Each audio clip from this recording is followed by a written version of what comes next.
How do you face the ghost of someone who once told you that you would never be enough? Do you stand tall, proving them wrong, or does the past tighten its grip, whispering that maybe, just maybe, they were right? The grand hall hums with energy, laughter, applause, the rustle of pages turning. A celebration of writers, of voices that matter. And then, him. A figure from a past she thought she had buried. His smirk is the same. So is the glint of quiet cruelty in his eyes. Still writing. A simple question, yet it slashes through the years like a blade. Her pulse spikes, but she refuses to flinch. He thinks he still has power over her. He thinks his words can still define her. But he has no idea, this time, she's the one writing the ending. Stay. Watch. This story is about to be rewritten. The grand ballroom of the Manhattan Literary Festival gleamed under the glow of crystal chandeliers.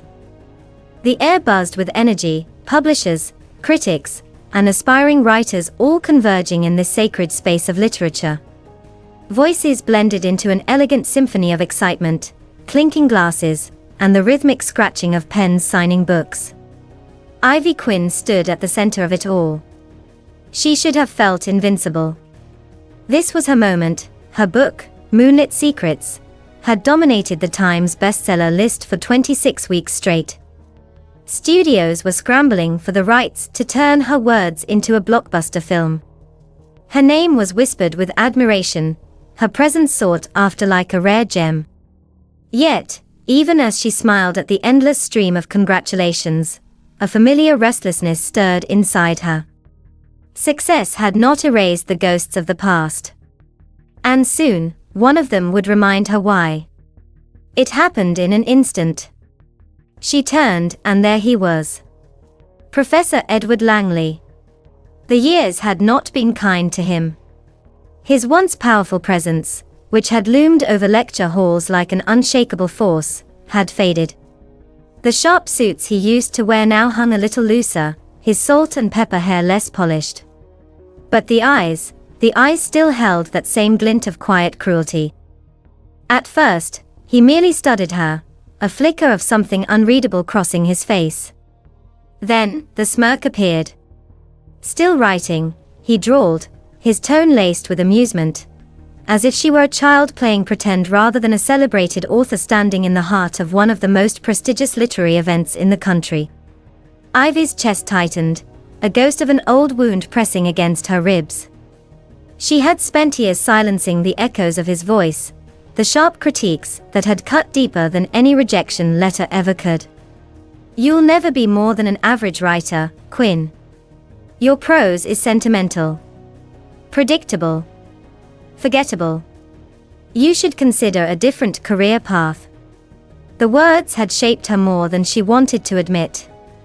She had fought against them, carved her own path despite them. But now, standing before him again, she felt that cold, familiar doubt creep along the edges of her confidence. Still, she refused to let it show. Ivy lifted her chin, offering him a cool smile. Seems so, she said simply. Langley's smirk deepened. Yes, I heard about your little book. He said book as if it were a dirty word. Quite the phenomenon, isn't it? Though I suppose these days, popularity is mistaken for literary merit. Ivy exhaled slowly. She could feel the heat of humiliation from a younger version of herself, the girl who had once hung on to every word he said, desperate for approval. But that girl no longer existed. She tilted her head, eyes sharp. And yet, here we are. At a festival that celebrates the voices people actually want to read. A flicker of something, annoyance, crossed his features. Just as quickly, he masked it, his condescending air returning. Ah, yes. The masses do love a good, easy read. Ivy smiled, this time genuine. Funny, I don't remember seeing your name on the guest list. Langley's expression darkened, just for a moment. Then, with a dry chuckle, he stepped closer. I suppose I should congratulate you, he mused. After all, without my class, without my critiques, you wouldn't be standing here, would you? There it was. The claim. The need to remind her that, in some twisted way, he believed he had shaped her success. Ivy met his gaze, her voice even. No, Professor. I'm standing here because I refuse to listen to you. For the first time, Langley said nothing. And for the first time, Ivy felt no doubt at all. Even after Langley disappeared into the sea of festival guests, his voice lingered like the echo of a bad dream. Ivy exhaled, pressing a hand to the back of her neck. The tension there was sharp, coiled tight like a wire stretched too far. She had faced him. She had stood her ground. But why did it still feel like his words carried weight? Then again, maybe it wasn't his words that haunted her. Maybe it was the past they came from. Ashford University 10 years ago. The first time Ivy walked into Creative Writing 243, she felt like she had stepped into a secret world. It wasn't just another writing class. It was the writing class, the one everyone whispered about in hushed tones, the one where the best of the best were chosen. The students who got in weren't just dreamers, they were the future voices of literature. And at the helm of it all was Professor Edward Langley, the literary genius, who had shaped some of the most celebrated contemporary authors. She had admired him before she even met him. She had studied his essays on craft, dissected his lectures online, convinced herself that he would be the mentor who would push her to greatness. That first day, she had walked into the classroom with hope in her chest. By the end of the semester, she would walk out broken. Quinn. Langley's voice was flat as he tossed her printed manuscript onto his desk. He didn't look at her. I read your piece. Ivy's heart pounded. This was it. Her chance. And, she asked, barely able to contain her nerves. Langley exhaled sharply, finally meeting her gaze. But there was no pride in his eyes, no excitement. Only cold detachment. It's interesting. He said the word like it tasted bad in his mouth. You have a natural way with words. There's something in your voice that's different. Ivy's breath caught in her throat. But the air in the room shifted. She felt it before he even spoke the next words. It's sentimental. Indulgent. You lean too heavily on emotion instead of structure. Your prose is messy. And if you keep writing like this, you'll never be taken seriously. The words hit like a slap. I can fix it, she blurted out. I can revise. You can try, Langley interrupted, leaning back in his chair. But some people simply aren't meant to write literature. Some people are meant for other things. He didn't say it outright, but she knew what he meant. Some people, like her, weren't meant to be real writers. That night, she had gone back to her dorm and stared at her manuscript for hours, his words ringing in her ears. She had been so sure of herself when she entered that class. But Langley had stripped her down, piece by piece, until all that remained was doubt. And that was the moment Ivy Quinn stopped writing, for a long, long time. Ivy pulled herself out of the memory, gripping the stem of her champagne glass a little too tightly. The ice in her drink had melted. She hadn't taken a single sip. God, he really did a number on you, didn't he? The voice startled her. Ivy turned to see Margaret Fields, a well-known author and longtime friend, watching her with knowing eyes. Margaret, Ivy exhaled. Did you see? Oh, I saw, Margaret said, sipping her drink. Langley, still pretending he's relevant. Still acting like he's the gatekeeper of good literature. Ivy let out a dry laugh. He tried to make it sound like I owe him for my success. Margaret raised a brow. Let me guess, he claimed that without his harsh critiques, you wouldn't be where you are. Ivy nodded. Margaret sighed. He's done it before. To a lot of people. Ivy frowned.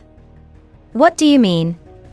Margaret hesitated, then glanced around before lowering her voice. You ever wonder why Langley never talks about his own writing career? Ivy blinked. She had never actually thought about it. Langley had built a reputation as a literary critic and professor, but she had never seen his name on any bestseller lists. Why? She asked. Margaret set her glass down. Because he tried. And he failed. Miserably. A strange chill ran down Ivy's spine.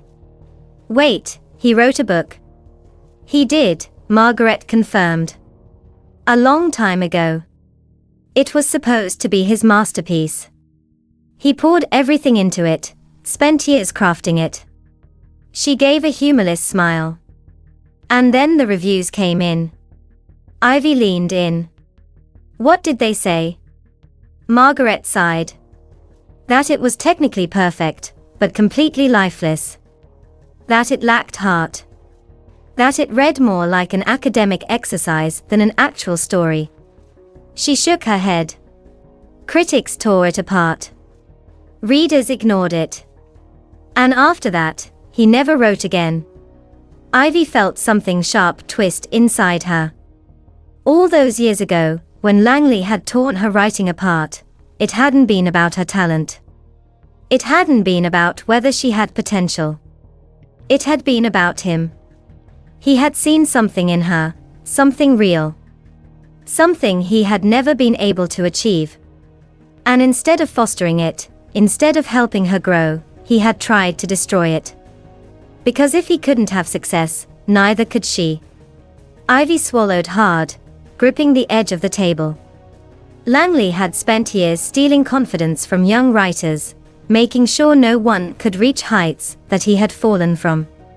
And now, after all these years, he was trying to do it again. But this time, she wouldn't let him. The moment Langley realized Ivy wasn't just another guest at the festival, but the keynote speaker, everything changed. Gone was the condescension, the smug superiority. Now, he smiled too easily, spoke too smoothly, weaving himself into conversations that weren't meant for him.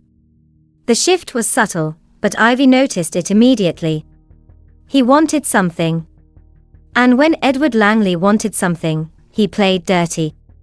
It started at the cocktail reception. Ivy was in the middle of a conversation with Nathan Whitmore, the powerhouse producer, who had secured the rights to Moonlit Secrets for its film adaptation. He was exactly the kind of person Langley needed to impress, someone with influence, someone who could rewrite the narrative of Langley's career. And just like that, Langley inserted himself into the discussion. "Ah, Nathan," Langley greeted, his voice rich with false familiarity. "A pleasure. I was just telling Ivy how proud I am of her success." Ivy barely resisted the urge to scoff. Proud? He had spent years trying to convince her she had no talent, and now he wanted credit. Nathan, polite but wary, nodded. "So, you were her professor?" Langley let out a modest chuckle, waving a hand as if it were no big deal. "Not just her professor. More of a mentor, really." He turned to Ivy, eyes expectant. "I always knew she had something special. I pushed her hard because I saw potential. You remember that, don't you, Ivy?" She held his gaze, anger curling in her chest. He was rewriting history, right in front of her. She forced a smile. "I remember a lot of things, Professor." Langley gave a knowing laugh, as if they shared some private joke. Of course, she didn't always see it at the time. Young writers rarely do. But look at her now, one of the most talked about authors of the decade.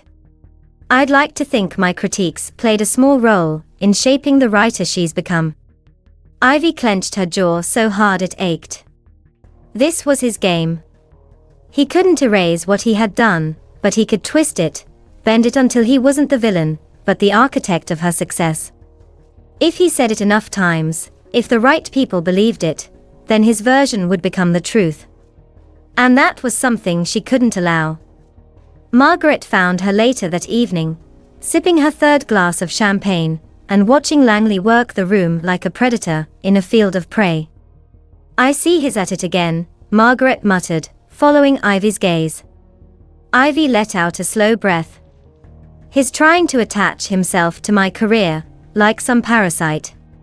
Telling Nathan that he always believed in me." Margaret grimaced. "That man is a master manipulator. And unfortunately, he's had practice." Ivy turned to her. "You mentioned before that he's done this to others. How many?" Margaret's expression darkened. "Too many."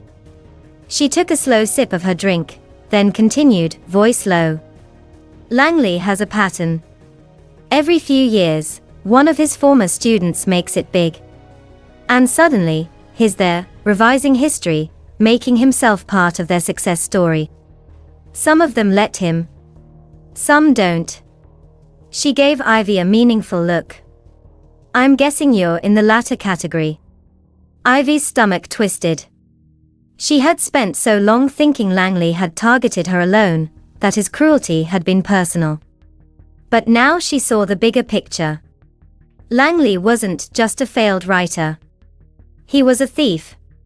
He couldn't create success on his own, so he latched onto those who could, reshaping their stories to serve his own ego. And now, if Ivy didn't stop him, he would do it to her. She set her glass down with a quiet clink. "Not this time." Margaret smirked. "Good. Because I think it's time someone finally put an end to his little game." Ivy nodded, her pulse steady with resolve. Langley had spent years taking from others. But this time, she was going to take something back. The stage lights were blinding, but Ivy had never seen things clearer. The audience stretched before her, publishers, critics, aspiring writers, all waiting, expecting another carefully curated speech about craft, perseverance, and the beauty of storytelling. But tonight, she wasn't here to inspire. She was here to expose.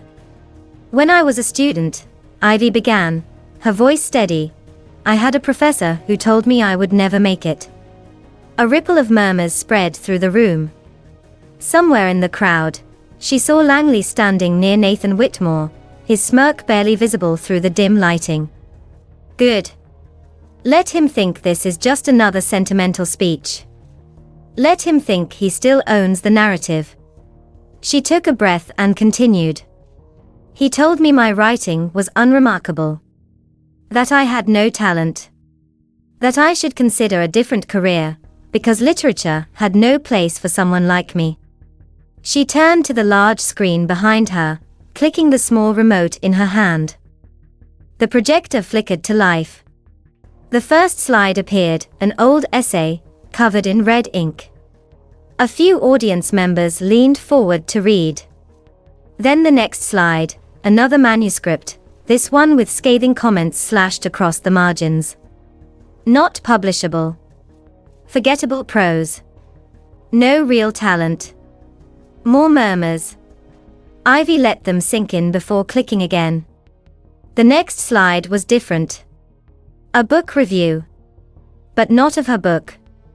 Of Langley's. She had spent hours digging through archives, finding the articles that had buried him. And now, the words that had destroyed his career were staring back at him, broadcasted for the entire festival to see. Overwritten and lifeless. A technical exercise, not a novel. Lacks emotional depth, detached and hollow. A shift swept through the room as realization dawned. The same criticisms Langley had thrown at Ivy, at so many others, had once been used to dismantle him. The silence was deafening. Ivy let it stretch, let the weight of it press down on the man who had spent his life trying to tear down others. Then, finally, she spoke again. I used to think he was right. That I would never be enough. That my words didn't matter. She exhaled slowly, then met Langley's stunned gaze across the room. But I was wrong. And so was he. The applause started hesitantly, then built. A roar of approval, of vindication. Langley stood frozen, his smirk wiped clean. Around him, people began to shift away, no longer interested, no longer impressed. Nathan Whitmore turned, muttered something to an assistant, and walked off without so much as a glance in Langley's direction. A moment later, Vivian Clark, the festival's director, took the stage. On behalf of the Manhattan Literary Festival, she said smoothly, I'd like to extend my gratitude to Ivy Quinn for sharing her truth tonight. She paused, then turned slightly, her expression unreadable. As for certain individuals, this festival has no room for those who diminish the voices of others. Effective immediately, Professor Langley will no longer be invited to participate in future events. A final nail in the coffin. Langley's face was a mask of disbelief. He opened his mouth, as if to argue, but the damage had already been done. No one was listening anymore. No one cared. Ivy watched as he turned stiffly, pushing his way through the crowd, alone, unnoticed. And for the first time in her life, she felt free. The festival was over, but the aftermath lingered. Langley had been exposed, his influence shattered in a single night. The whispers followed him as he moved through the crowd, but for the first time in his life, they weren't whispers of admiration. They were whispers of pity. And he hated it. Which was why, despite everything, Ivy wasn't surprised when he sought her out. She found him waiting near the exit, standing stiffly beside a long table of complimentary books. He looked smaller than before, as if the weight of his own actions had finally begun to crush him. Ivy, he started, voice carefully measured. She didn't stop walking. Wait, he said quickly, stepping in front of her. Just hear me out. Ivy folded her arms. You have 30 seconds. Langley exhaled, smoothing down the lapels of his jacket, a nervous tick she hadn't noticed before. Look, I'll admit, he said, I was tough on you. Maybe even unfair at times. He forced a dry chuckle. But you have to understand, that's how greatness is forged. I pushed you because I knew you could handle it. And clearly, I was right. Ivy stared at him, stunned at the sheer audacity. Even now, even after his public humiliation, he was still trying to take credit. So, Langley continued, why don't we put all this behind us? We can release a joint statement, something neutral. A misunderstanding, perhaps. No need for unnecessary damage. Ivy let the silence stretch. Then, slowly, she reached for the nearest book on the table, a copy of Moonlit Secrets. She flipped to the title page, pulled a pen from her bag, and wrote. Then, without a word, she handed it to him. Langley frowned, glancing down. His face paled as he read the inscription. To Professor Langley, the man who taught me that critics don't decide my fate. Thanks for the motivation. A muscle ticked in his jaw. Ivy. Goodbye, Professor. And with that, she walked away. This time, she didn't look back. Nathan Whitmore found her later that evening, a satisfied grin on his face. That was quite a speech, he said, slipping his hands into his pockets. Didn't expect to get a free literary takedown along with my ticket. Ivy smirked. Glad to entertain. Nathan tilted his head. You know, watching you up there, I realized something. Oh? Your book is a phenomenon because of your voice, your style, your depth. He paused, thoughtful. And I think the only person who should be adapting it for the screen is you.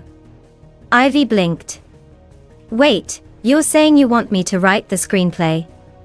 I'm saying, Nathan said, that no one else can capture your story the way you can. What do you think? Ivy thought about the girl she had been all those years ago, the one who had almost let someone else define her worth. Then she thought about the woman she was now. She smiled. I think it's time I told my story my way. Ivy stood by the large glass windows of her apartment, watching the city lights flicker below. She had spent years searching for validation, for someone to tell her she was good enough. But she didn't need that anymore. She wasn't here because someone had allowed her to be. She was here because she had earned it. And that was all the proof she would ever need. The world moved on from Edward Langley. In the days following the festival, whispers of his disgrace spread through the literary community. His influence, once wielded like a weapon, had been reduced to nothing more than a cautionary tale. Publishers distanced themselves. Invitations to panels and conferences quietly disappeared. And Ivy thrived. With the screenplay adaptation of Moonlit Secrets officially underway, she found herself stepping into a new era of her career, one where she no longer questioned her worth, no longer carried the weight of old scars. But this wasn't just about her. One evening, as she sorted through fan letters, she came across an email from a young aspiring writer. I almost gave up, because of a professor like him, it read. But after hearing your story, I won't let him take that from me. Ivy smiled. Langley had spent years trying to silence voices like hers. Now, because she had spoken up, others were finally finding their own. She closed her laptop, exhaling slowly. She didn't need Langley's approval. She never had. And as long as she stayed true to her voice, no one, not him, not anyone, could ever take it away. You don't need validation from those who once broke you. True success comes from believing in yourself and refusing to let the past define you. Critics can try to silence your dreams, but only if you let them. Truth will always prevail. When you stand up for yourself, you're not just reclaiming your own story, you're giving others the courage to do the same. Ivy had won. Not because she destroyed Langley, but because she refused to let him define her.